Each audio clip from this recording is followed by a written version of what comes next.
Então eu já expliquei, né, como funciona a psique humana e a metodologia para falsear a psique humana. Agora, qual que é o futuro das universidades sem a teoria do tudo? Praticamente elas não têm futuro, porque se a gente pegar...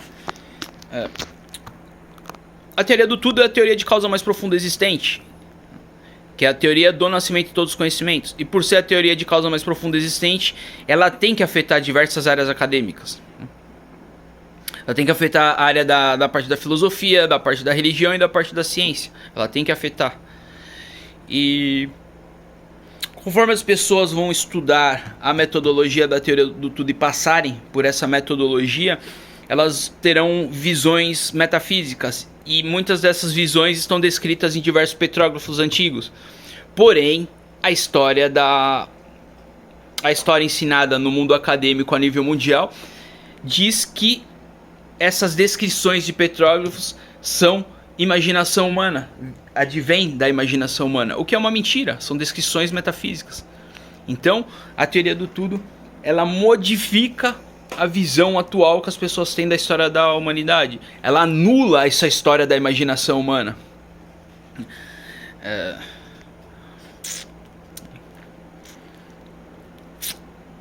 Outra coisa, a metodologia de educação escolar. Então a teoria do tudo afeta a história no mundo acadêmico a nível mundial. Outra coisa, a metodologia escolar. A metodologia escolar ela é boa se ela consegue trazer uma condição em que o aluno consegue absorver melhor os conhecimentos. E a absorção do conhecimento acontece através da psique. E a fabricação do conhecimento acontece através da psique. Então, para escrever uma boa metodologia escolar, depende da teoria do tudo.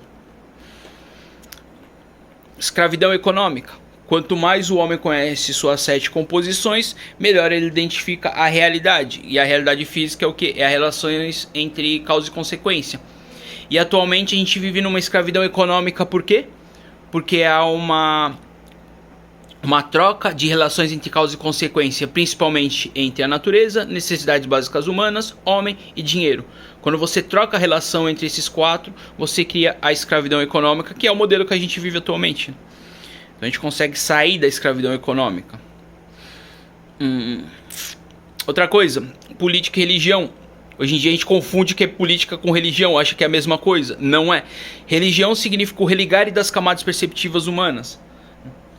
Tem a ver com a 5ª composição humana, que é a percepção. A percepção é composta de 2 linhas perceptivas. Uma linha que faz perceber a realidade física, outra linha que faz perceber a realidade metafísica. Ao consumir uma planta enteógena, essas 2 linhas elas se amolecem. Ao amolecer essas 2 linhas, o homem consegue religar essas 2 linhas. E religando essas 2 linhas, a pessoa está fazendo o processo de religião, que é o processo de religar. Então ela religa essas 2 linhas e a pessoa consegue perceber tanto a realidade física quanto a realidade metafísica de forma consciente. Por isso que as religiões, todas as religiões, têm ligação com as plantas enteógenas. O próprio cristianismo, se você pegar os animais no cristianismo, eles representam plantas enteógenas. Tanto é que se você entrar, e não sou eu que estou falando, tá? É a história que está falando. Diversas igrejas pelo mundo, igrejas cristãs, inclusive no Brasil, quando você entra na igreja, você vai ver um cristão apontando para uma planta e para os animais, ou para a planta e para o céu, ou para os animais e para o céu. O céu, a gente sabe que representa o metafísico. As plantas que levam ao metafísico são as plantas enteógenas. E os animais que eles estão apontando é porque os animais eram utilizados como código para as plantas enteógenas. Por quê? Porque os cristãos eram perseguidos por consumirem plantas enteógenas, né? Como acontece até hoje. E isso passou de 1 milênio, né? Essa perseguição. Talvez seja milênios.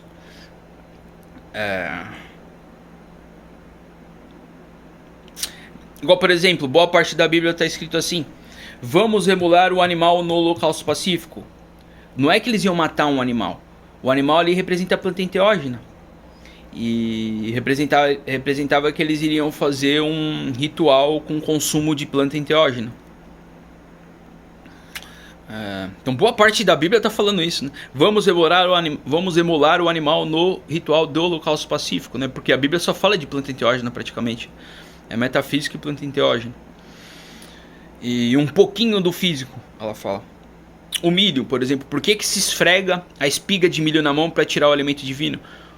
Me diz qual planta no Oriente, na Índia, no Paquistão, Afeganistão, alguns lugares da Ásia, aonde que eles esfregam a mão, qual a planta que eles esfregam a mão e tiram algo metafísico, substância metafísica? A flor da cannabis, né, que é o charas. Você pega a flor da cannabis, que parece uma espiga de milho realmente, você esfrega na mão, vai sair uma gosma e eles fumam aquela gosma. Ou fazem defumação com essa gosma.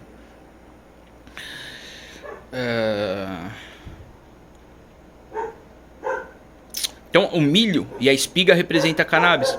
Tem até dica de agronomia, né? Na Bíblia, a Bíblia fala: retire as espigas de cima e deixe as espigas de baixo para amadurecerem para as próximas pessoas colherem. Por que retirar a espiga de cima? Porque se você estudar a agronomia da plantação da cannabis, o pessoal que planta cannabis sabe disso, é que quando você planta no sol, as flores da cannabis que estão no topo da cannabis, elas ficam prontas primeiro. Então as pessoas colhem a flor do topo. Isso tem descrito, isso tem desenhado, né? Que é a árvore da vida, né? A cannabis é a árvore da vida. Por isso que é a planta com maior capacidade industrial e maior capacidade medicinal. Então, isso é uma dica de agronomia dentro da Bíblia. Retire as espigas de cima e deixe as espigas de baixo. É o que fazem, é o que o pessoal que planta cannabis, o pessoal que é da área da agronomia e planta cannabis, eles fazem isso. No sol, né? As flores de cima ficam prontas primeiro, eles tiram as flores de cima e deixam as de baixo para colher depois. Outra coisa, o cálice. O cálice é o cogumelo Amanita muscaria, que também é uma substância enteógena. O cálice, por que se chama cálice? Porque o cogumelo Amanita muscaria ele vai abrindo o chapéu dele, e aí o chapéu vai fechando em cima, e ele fica na forma de um cálice, é por isso que se chama cálice. Então a Bíblia só fala de planta enteógena, tá? Isso é para quem estuda. Para quem quer estudar realmente assim a Bíblia de forma não ignorante, tá? Ali eu explico, tem bastante coisa explicando sobre a Bíblia na teoria do tudo. Ok, mais... se você pegar o quadro do Da Vinci da Santa Ceia, você vai ver de um lado de Cristo as pessoas como se estivessem discutindo e apontando para baixo e com a palma da mão para baixo. Aí do outro lado de Cristo tem algumas pessoas apontando para cima, com a palma da mão para cima e também como se estivessem discutindo. O que significa a palma da mão para cima e apontando o dedo para cima? Significa o metafísico. E do outro lado de Cristo apontando para baixo e com o dedo para baixo significa a realidade física. E Cristo está no meio representando o equilíbrio entre o físico e o metafísico, né? Porque a chave do conhecimento está no equilíbrio entre o físico e o metafísico, no entender das duas realidades, né? Por isso que é muito importante a mecânica metafísica. Por isso que é muito importante entender a teoria do tudo. Então, para desmistificar o que é religião, tem que entender a teoria do tudo.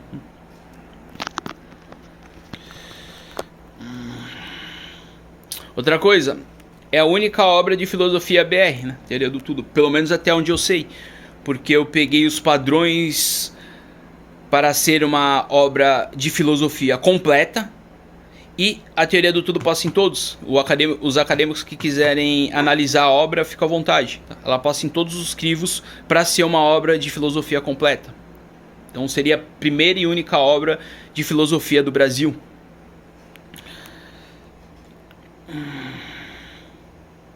E outra coisa é que o estudo metafísico, junto com a neurociência e com a psiquiatria e psicologia, ele é um estudo de intersecção entre ciência e religião, né? Ele é onde a ciência e a religião se encontram. Então, com a metodologia da teoria do tudo, a gente consegue entender o limite entre a religião e a ciência, consegue também entender a intersecção entre os dois. Então acaba com essa discussão idiota entre ciência e religião, que um é superior ao outro, e fica essa discussão aí no mundo acadêmico, a gente anula essa discussão, tá? Entendendo a teoria do tudo. Então a teoria do tudo afeta história, afeta na educação escolar, afeta na economia, afeta na religião, na política, tá? Afeta na filosofia e filosofia de vida das pessoas, e afeta em compreender as relações entre ciência e religião. Tá? Então a universidade não tem futuro sem a teoria do tudo, não tem como ir para frente, não tem como inventar alguma coisa, porque a ciência é a descrição da realidade. Então a gente não consegue inventar algo novo para substituir ela. Então a universidade depende da teoria do tudo para evoluir. A sociedade depende do conhecimento para evoluir. Quem fabrica conhecimento é as universidades, e as universidades dependem da teoria do tudo para evoluir, para elas evoluírem na sua metodologia, na sua questão de conhecimento e em diversas áreas acadêmicas. Então,